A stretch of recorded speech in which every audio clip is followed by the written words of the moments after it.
Hello and welcome to another Kubernetes Studio tutorial. In this video, we're going to show how we create a deployment. We link it with a service and we are able to pour forward the service, everything using our graphical interface. So what we're going to do is just select a cluster. Okay, this cluster is a local cluster that I'm running my local machine with K8.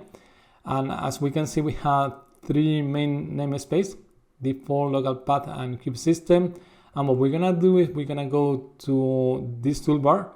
We're going to choose the deployment icon and we're going to drag and drop it to the namespace that we want to create the deployment on. Okay, so this is going to create a graphical object that shows us the representation of the deployment.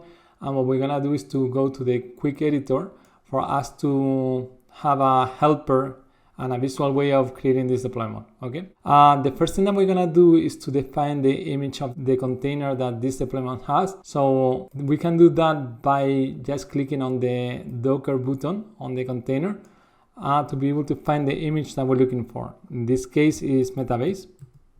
So if we type Metabase, we're gonna be able to find the image that we're looking for. Okay, so this is the Metabase open source and we're looking for the latest image.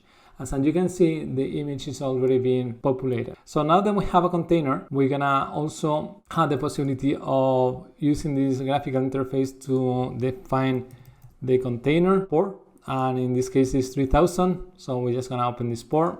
And we're also gonna set up a couple of environment variables, okay? We're gonna tell this application that is using Yeti what IP addresses to listen, in this case, everything. And we're also gonna tell the Yeti what port he should be running on. Okay, that is in the port 3000.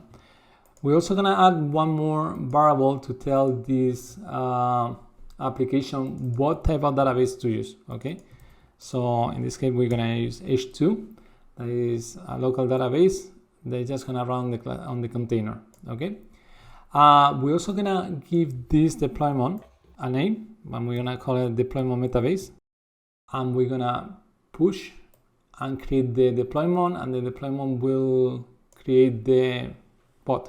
So right now it's running yellow, it will turn green like now, and now we know that we have a pod with a container we running metabase, and we're gonna select it and we're gonna click on log to see what is going on inside that container. Okay, here we have the log of Metabase and we are able to see how the application is starting. So we're gonna wait till the application is fully stored. Okay, now we have the application fully running, and the next thing that we want to do is to create a service to be able to access this container. Okay, so what we're gonna do is to select the deployment and we're gonna click in this plus button, and this plus button is gonna open us a form that's gonna help us to link this deployment with a service. You also have the possibility of creating a new one if you don't have a service that you want to connect to yet. Okay, we're gonna choose this option, let's create a new service, and we're gonna call it SRV Metabase. And we're gonna tell to this service to be connected with the container port, that is the port 3000. Okay, we're gonna do that. And now we're gonna see how this service is already connected with the deployment Metabase deployment. And we're gonna create it.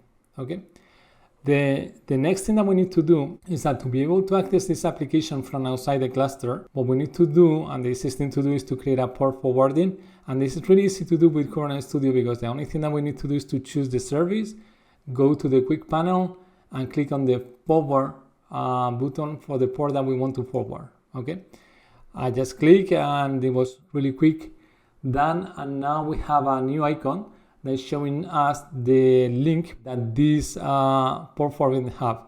So if we want to access the application, we just need to click on it, and we're gonna be able to go inside this application and being able to start playing with. Okay, so this is the Metabase application, and as we can see, the log change while we access the application. We can go ahead and install it. By the way, I really recommend Metabase, really good product. And this is it for now. See you in the next one. Thank you for watching.